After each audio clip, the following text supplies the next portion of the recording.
Halo, selamat datang di channel Iqbal Hanur. Kali ini kita akan membahas dasar saham dan investasi, yang mana video kali ini menjadi bagian webinar kita ya, yang mana dan ini merupakan bagian playlist dasar saham kita batch yang pertama.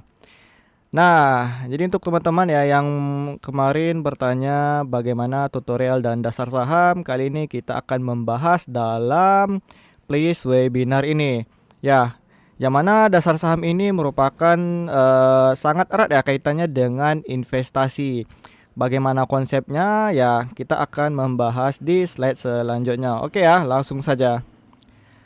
Nah, teman-teman yang perlu ketahui bahwa investasi adalah kegiatan menanamkan uang atau modal kita pada suatu perusahaan ataupun ya proyek maupun emiten untuk mendapatkan keuntungan di masa depan. Dan investasi juga dapat diartikan sebagai penggunaan waktu, tenaga atau uang untuk mendapatkan manfaat, return atau pendapatan di masa depan nanti. Nah, kalau kita melihat dari grafik ini ya, mengapa kita itu sangat perlu yang namanya investasi. Kalau kita melihat dari garis horizontal dan vertikal ini ya, di sini ada garis yang biru ini ya, dia naik dan garis merah ini dia turun. Kalau kita melihat dari sini, di sini ada berupa catatan bahwa dalam setiap tahunnya ya, ini kita tandai ini misalnya tahun 2010, ini 2020, 30, 40, 50 dan seterusnya ya. Yang kita ketahui bahwa ternyata itu tingkat inflasi itu selalu naik ya. Misalnya ada yang 2%, 3%, bahkan 5% dalam satu tahun itu juga bisa. Yang mana teman-teman kita ketahui bahwa sebenarnya tingkat inflasi ini adalah harga ya, harga barang-barang pokok ataupun harga atau apapun yang namanya produk itu selalu naik dalam tahun ke tahun, atau bahasa sederhananya pelemahan mata uang kita untuk membelanjakan sesuatu barang. Nah, itu dinamakan inflasi. Yang mana dari grafik ini kita ketahui bahwa ternyata tingkat inflasi itu semakin naik. Dan di garis merah ini membuktikan bahwa ya nilai mata uang kita di negara manapun itu akan cenderung lebih turun ya, karena naiknya inflasi tadi. Misal nih yang udah kita tandai di 2010, ternyata uang 100.000 kita yang pernah kita punya dan beberapa tahun ya sampai puluh tahun ke depan, ternyata uang 100.000 tadi itu bisa menjadi 1.000 rupiah. Di pertengahan uangnya 10.000 rupiah. Nah, ini case-nya kalau kita ngelihat dari kehidupan sehari-hari, mungkin teman-teman pergi ke kedai ya. Ternyata harga mie, harga telur, dan beberapa harga pokok barang lainnya sudah naik. Nah, that's why kenapa kita perlu mengenal yang namanya investasi tadi. Oke, langsung saja. Nah, ini. Lalu bagaimana dengan investasi ya? Nah, investasi itu sebenarnya dapat dilakukan dengan berbagai cara, seperti kita membeli saham, obligasi, ataupun properti, termasuk emas ya. Yang mana investasi dapat membantu kita itu mengalahkan laju inflasi tadi yang udah saya jelaskan, dan juga mendapatkan kita itu kenaikan nilai aset seiring waktu. Nah, tadi chart yang sebelumnya ya, ini chart sebelumnya dan ini selanjutnya. Cara melawan tadi dengan apa? Dengan yang namanya kita itu berinvestasi. Nah, misal ini kita membeli barang di 2010 ya. Misal kita membeli barang di 2010 dan nanti di 2050 ternyata harga barang itu semakin naik, yang diakibatkan bahwa ya uang yang kita milikin dulu di 2010 itu melemah seiringnya waktu sampai di 2050 nanti. Yang mana misalnya ini uang 100.000, ini bisa menjadi 10.000, dan harga barang yang dulunya 10.000 ini bisa menjadi 100.000 karena tingkat inflasi dan pelemahan mata uang rupiah kita. Ya, sebenarnya di seluruh negara juga mengalami hal yang sama. Jadi cara melawannya tadi, hal yang tadi adalah kita itu dengan berinvestasi. Nah, misalnya uang kita tadi ini ya dari 10.000 menjadi 100.000 ya, dengan return investasi ya yang sudah kita bisa perhitungkan, seperti di saham misalnya ini returnnya dalam satu tahun sekitar 20 sampai 50%, yang artinya nanti di 2050 yang seharusnya uang 10.000 kita nih 100.000 ya, berdasarkan tingkat inflasi itu bisa menjadi dari 10.000 itu ke 500.000 maupun 1 juta rupiah. Nah, itu sebenarnya cara melawan maaf, itu sebenarnya cara melawan tingkat inflasi dan penurunan harga nilai uang kita sendiri. Nah, oke ya. Karena ini investasi kita di dalam pasar modal dan spesifik ini merupakan webinar ya, dasar saham, maka kita akan menjelaskan sebenarnya saham itu apa. Nah, saham atau stok dalam bahasa Inggrisnya ya merupakan salah satu instrumen pasar keuangan yang paling populer ya. Dan saham merupakan salah satu pilihan perusahaan ketika memutuskan untuk pendanaan perusahaan. Nih, perlu kita ketahui bahwa di saat perusahaan itu mereka membutuhkan modal ya. Mereka itu akan memiliki beberapa pilihan. Salah satunya mereka menerbitkan kepemilikan lembar saham. Di luar mereka berhutang di bank ataupun dimanapun itu, dan mereka juga bisa menerbitkan surat utang ataupun obligasi ke masyarakat. Namun yang paling populer adalah mereka ini menerbitkan kepemilikan saham, karena ya bagi perusahaan itu merupakan hal yang menguntungkan bagi para pemegang saham mereka dan juga tentunya para investor yang membeli sahamnya.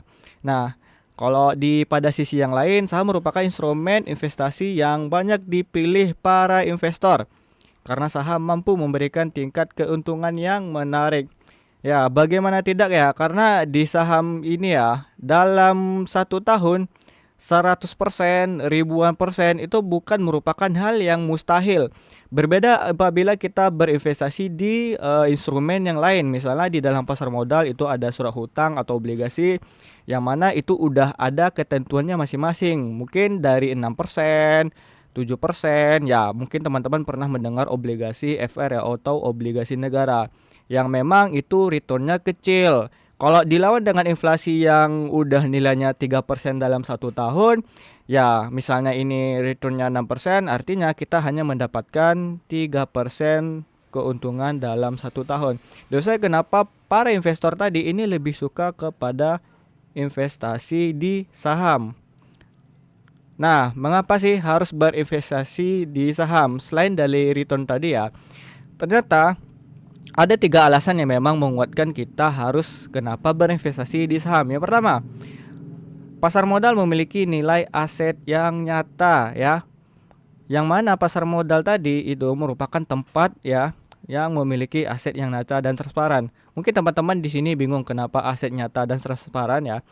Karena ya di pasar saham itu dari harga kita transaksi harian itu asli pergerakan naik turunnya, asli orang yang ada di balik itu, dan juga legalitas hukum dan semua transparansi ya, jaringan dari investor sampai ke perusahaan itu sendiri. Nah, itu memang transparan dan memang benar-benar nyata ya. Berbeda mungkin di investasi lain maupun investasi bodong yang memang kalau kita lihat mereka ternyata data, tapi ketika investigasi lapangan secara langsung ternyata mereka tidak ada sama sekali. Jadi kenapa pasar modal ini adalah memiliki nilai aset yang nyata. Misalnya mereka membeli pabrik, mereka membeli produk, mereka memiliki ya karyawan, dan mereka juga memiliki brand atau produk itu banyak dikenal dan dikonsumsi oleh masyarakat sekitar kita. That's why kenapa saham itu merupakan aset yang nyata. Lalu yang kedua, berinvestasi di saham adalah sebuah sikap nasionalis. Nah, ini yang sering saya tekankan kepada para teman-teman ya, baik dari offline maupun online ya. Kalau kita membaca dari artikel ya, di artikel Detik di bulan Oktober 2016, total kepemilikan saham di Indonesia ya di pasar modal Bursa Efek saat ini masih didominasi oleh investor asing ya. Persentase investor asing dengan investor domestik di Bursa Efek Indonesia berbanding 60% dan 40%. yang artinya 60% IHSG atau pasar saham kita di Indonesia ini itu dikuasai oleh asing, dan para penduduk Indonesia yang berinvestasi saham hanya sebesar 40%. Ya. Ini boleh dikatakan mayoritas saham dan perekonomian negara Indonesia sebenarnya masih dikuasai oleh asing ya. Nah, ini yang paling ditakutin dan terjadi di hari ini. Bila asing secara serentak menarik dananya, maka perekonomian Indonesia bisa kolaps atau crash. Nah, ini terjadi di IHSG hari ini, di mana ya para investor asing itu outflow atau menarik dananya di emiten-emiten perbankan. Dan paling parahnya kalau kita ngelihat data bahwa hari ini Bank Mandiri itu minus 5%. Karena kenapa? Karena ya memang di sektor emiten perbankan itu mayoritasnya memang sekitar 70% pun itu dikuasain oleh asing. Di saat mereka tidak mensetujuin ya atas penghapusan ya, penghapusan hutang oleh presiden kita ya, maupun atau kebijakan apapun lainnya dari pemerintah yang memang mereka kurang suka ya. Ya itu bisa saja mereka keluar dan Indonesia bisa kolaps ya. That's why kenapa ya memang di saat kita berinvestasi saham ya, apapun itu perusahaannya, itu merupakan sebuah sikap nasionalis. Yang artinya di saat besok asing ini persentasinya turun mungkin 20 hingga 10%, ya mereka keluar masuk mau keluar semua itu nggak bermasalah ya, karena ya kita semoganya ke depan itu ISG ataupun saham kita itu dikuasain oleh domestik atau masyarakat Indonesia. Itu harapan kita ke depannya, menjadi untuk seorang nasionalis. Lalu yang ketiga ya, mengapa harus berinvestasi di saham? Yaitu masyarakat kita dikelilingin oleh produk perusahaan publik. Nah, misal ya, mulai dari bangun pagi ya, seseorang ataupun kita pergi ke toilet lalu melihat klosek bermerek Toto. Nah, misalnya kita ngeliat nih, oh, ternyata dari wastafel mereknya Toto. Terus kita ngelihat dari tempat WC jongkok ataupun WC duduk ternyata mereknya Toto. Lalu kita ngelihat dari berbagai produk yang apapun ada itu di toilet ternyata mereknya Toto. Dan barang-barang yang kita lihat di kamar mandi itu ada perusahaan di balik itu dan ada sahamnya yang bisa kita beli di bursa efek. Lalu kemudian pergi mandi, pasta gigi, sabun dan sampo yang digunakan ya itu diproduksi oleh Unilever.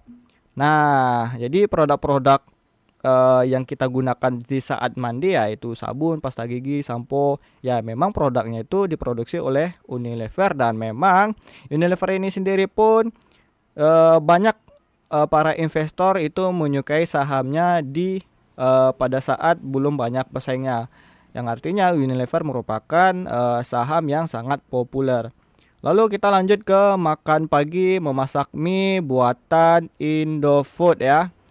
Siapa yang di sini tidak kenal dengan namanya Indomie? Yang mana di balik Indomie itu ada perusahaan Indofood yang berkode INDF dan ICBP. Nah, teman-teman kalau hobi memakan mie tiap hari dan melihat bahwa teman-teman kos tiap hari kerjanya makan mie, mungkin teman-teman berpikir bahwa oh ini harga Indomie ke depan bakalan naik terus nih karena Indomie tidak akan terkalahkan. Wah, mungkin teman-teman bisa membeli nih saham Indofood, INDF ataupun ICBP. Nah, lalu di saat kita menanak nasi dari beras produksi Aisyah atau sekedar menyantap kue buatan Mayora. Nah, Mayora ini merupakan snack-snack yang kita lihat di toko-toko grosir, toko-toko market, Indomaret maupun Alfamart. Nah, juga di saat nonton TV ternyata saluran tuh dari MNC, Global TV, RCTI, MNC, SCTV, TV One dan Antam. Mereka ini juga memiliki kode perusahaannya masing-masing, yang artinya kalau kita suka terhadap salah satu stasiun TV ini ya kita bisa juga membeli sahamnya karena mereka ini juga ada di bursa kita. Nah, lalu teman-teman di sini pasti bertanya nih, kalau kita berinvestasi di saham ya, apa sih jenis keuntungan yang kita dapatin? Nah, Jadi di saham ini kita mendapatkan dua keuntungan ya teman-teman. Yang pertama yaitu kita mendapatkan capital gain atau bahasa sederhananya adalah selisih harga beli dan jual. Nah ya, capital gain didapat dari selisih harga beli dan harga jual di saham, di mana harga jual lebih tinggi dari harga beli ya. Capital gain terbentuk dari aktivitas perdagangan di bursa efek. Ini contohnya misal teman-teman membeli eh, saham-saham di Unilever tadi deh gitu kan, karena teman-teman memakai pasta gigi Pepsodent di tahun 2006 ya. Di 2006 teman-teman membeli dan di saat di 2012 harganya itu returnnya bisa sampai 200-300%, lalu teman-teman menjualnya. Nah, jadi itu yang dinamakan oleh capital gain. Lalu yang kedua, selain dari capital gain, selisih harga beli dan jual, teman-teman juga mendapatkan yang namanya dividen. Ini teman-teman ya, atau para masyarakat itu banyak yang belum mengetahui bahwa ternyata di saham itu kita bisa mendapatkan namanya dividen. Lalu sebenarnya dividen itu apa?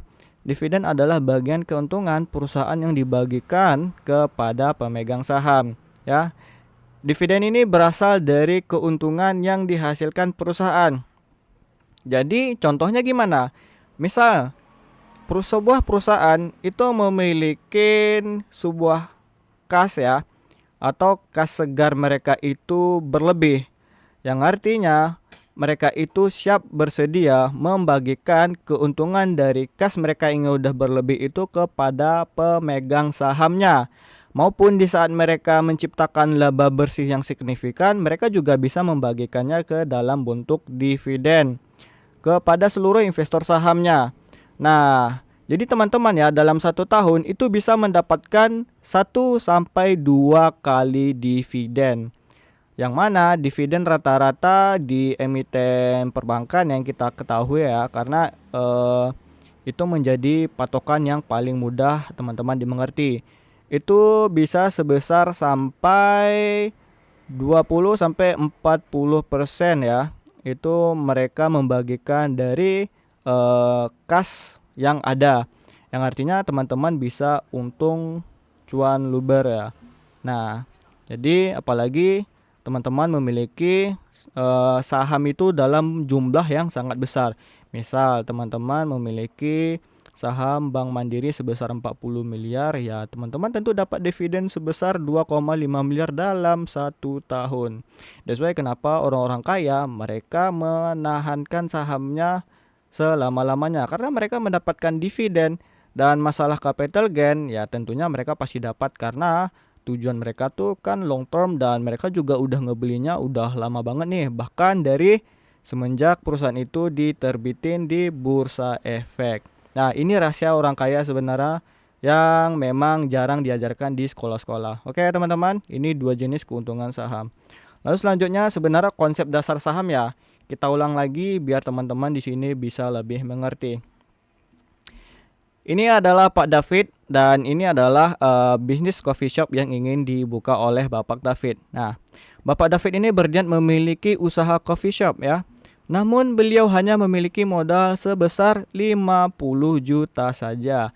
Dan Pak David ini membutuhkan modal sebesar 250 juta, yang artinya Pak David ini kekurangan uang sebesar 200 juta untuk membangun coffee shopnya itu. Lalu dia menawarkan saham tadi ya, atau menawarkan modal untuk membangun bisnis tadi kepada 4 orang temannya. Jadi Pak David itu mengajak 4 orang temannya untuk menanamkan modalnya bersama ya, sebesar 50 juta. Yang artinya 4 teman Pak David tadi itu terkumpul sebesar 200 juta tadi udah terpenuhi. Nah, dan 4 teman Pak David tadi pun juga akhirnya memiliki kepemilikan usaha coffee shop sebesar 50 juta per orang. Nah, akhirnya Pak David ini uang yang dibutuhkan modal 250 juta tadi terpenuhin ya. Karena 4 orang temannya tadi juga udah sama-sama berinvestasi di usaha ataupun bisnis coffee shopnya Pak David. Lalu ya, ini konsep dasar kenaikan harga dan pergerakan harga saham. Ini merupakan lanjutan dari cerita tadi. Nah, ini coffee shopnya Pak David ya. Nah, setelah beberapa tahun kemudian ya, misalnya kita ambil 1 tahun deh, usaha coffee shop ya punya Pak David tadi itu berkembang sehingga nilainya menjadi 500 juta. Nah, 250 juta tadi ya di tahun kemarin, di tahun depannya ternyata menjadi 500 juta atau Pak David dan teman-temannya ini telah profit sebesar 100% atau 2 kali lipat. Nah, jadi nilai saham Pak David dan keempat temannya udah fix naik 2 kali lipat. Yang Pak David dari 50 juta menjadi 100 juta. Dan keempat orang temannya tadi ya, yang masing-masing 50 juta juga jadi 100 juta. Yang pada akhirnya Pak David dan teman-temannya bisa menjual seluruh atau sebagian sahamnya ke orang lain. Nah, ini nih yang menjadi sebuah keunggulan di saham, bahwa kita hanya bermodal ya, bermodalkan berapapun itu, dan tentunya kita bisa mendapatkan keuntungan di masa depan. Dan juga tentunya ya, menjual saham ini adalah hal atau sangat mudah ya. Karena di saham ini terkenal dengan namanya likuiditas yang tinggi. Nah, masih misalnya teman-temannya ada yang ngejual, ada yang tidak. Mungkin teman-teman yang tidak ini masih bisa eh, percaya kepada coffee shopnya Pak Dani, mereka bisa gain 200 hingga 300%. Yaitu bebas ya buat para teman-temannya Pak David tadi. Nah, jadi ini konsep sederhana ya kawan-kawan. Nah, ini kalau kita ngambil cashnya ya, misalnya nih, ini kita beli motor Astrea atau saham Astranya. Ini merupakan perbedaan yang sangat jauh ya.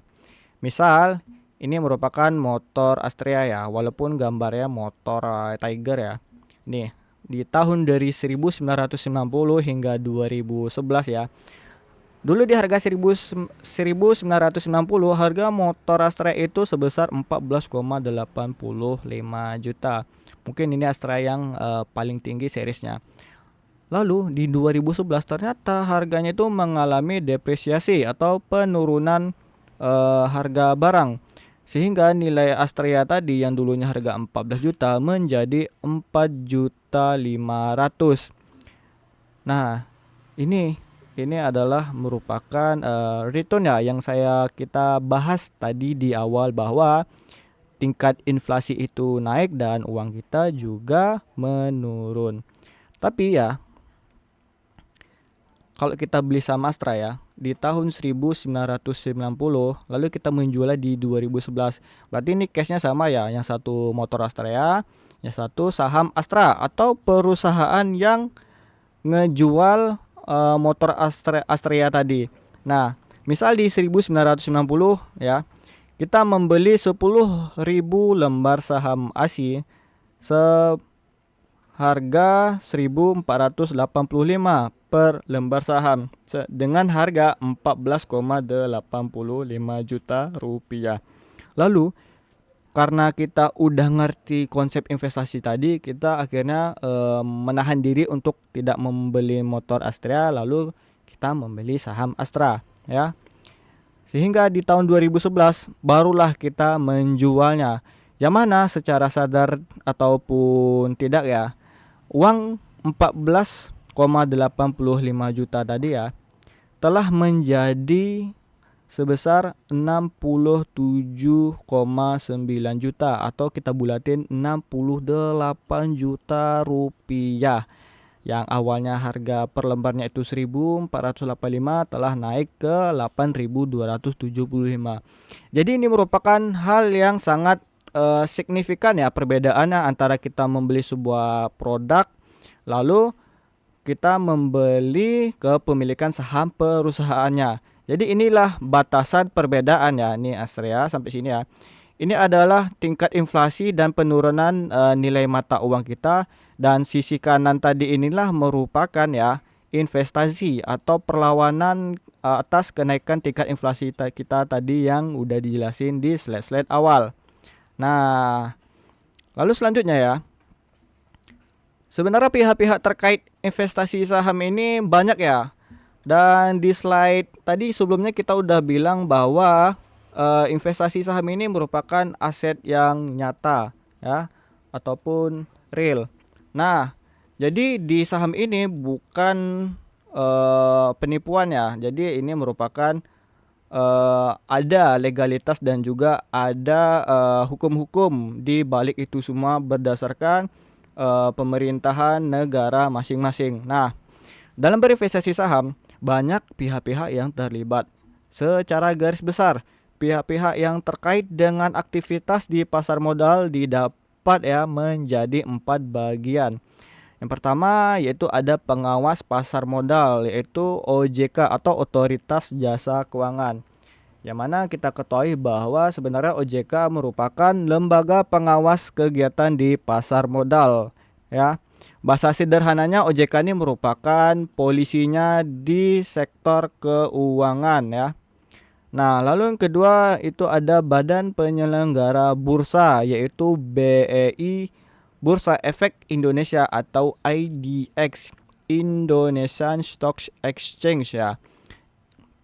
Jadi BEI ini merupakan ya lembaga yang menyelenggarakan aktivitas jual beli saham. Ya, bisa dibilang bahasa sederhananya BEI ini merupakan perantara antara investor, sekuritas hingga perusahaan. Nah, di sini nanti teman-teman bisa ngelihat ya sambil saya menjelaskan. Lalu yang ketiga ada pelaku utama perdagangan saham, yaitu underwriter, broker, emiten ataupun perusahaan, dan investor. Lalu yang terakhir itu ada lembaga penunjang seperti Bank RDI, terus ada KPEI atau terus ada KSEI, atau kita dengar bahasa lainnya Custodian Central Effect ya. Mungkin teman-teman belum tahu dan kita akan membahas lembaga-lembaga ini di webinar selanjutnya. Dan ada juga SIPF. Nah, jadi inilah gambaran roadmap alur transaksi dari awal nasabah itu membeli sampai nasabah itu menjual. Nah, jadi alurnya memang benar-benar ada ya nih, dari nasabah BI nanti turun ke bursa, adanya proses perdagangan, nanti transfer dana, itu sistem penjamin dan penyelesaian transaksinya itu diawasi oleh KPI dan KSEI. Lalu nanti nasabah jual, lalu ada juga nanti bursa efek, mereka transfer efek lagi ke para nasabah pembeli tadi yang memang diawasi oleh KPI dan Custodian Central Effect. Nah, ini juga nih ada order entry, trader. Nah, ini mungkin teman-teman akan saya jelaskan di webinar selanjutnya. Yang intinya investasi saham ini merupakan legalitas ya. Jadi benar-benar asli dan ada badan hukum yang melindungi. Semuanya itu transparansi tanpa adanya mungkin bahasa sekarang ya tipu-tipu ya, karena ya belakangan ini investasi itu banyak yang bodong. Nah, jadi teman-teman sampai di sini dulu webinar kita, yaitu dasar saham dan investasi. Jadi teman-teman yang udah menonton video webinar saya yang batch pertama, akhirnya sudah mengerti apa itu dasar saham dan apa kaitannya dengan investasi dan kenapa kita sangat penting ya namanya investasi itu tadi. Ini merupakan video batch yang pertama, nanti teman-teman tunggu video yang kedua setelah video ini. Bagi teman-teman yang ingin bertanya ataupun masih bingung terhadap penjelasan saya barusan, ataupun yang baru juga mengerti setelah saya menjelaskan, bisa call jawab ataupun bertanya ataupun diskusi di kolom komentar di bawah video ini ya kawan-kawan semuanya. Ya, akhirnya sampai di sini dulu ya kawan-kawan. Terima kasih telah menonton dari awal sampai selesai dan tentunya jangan lupa like, subscribe, share, dan terakhir seperti biasa ya kawan-kawan. Salam gacor.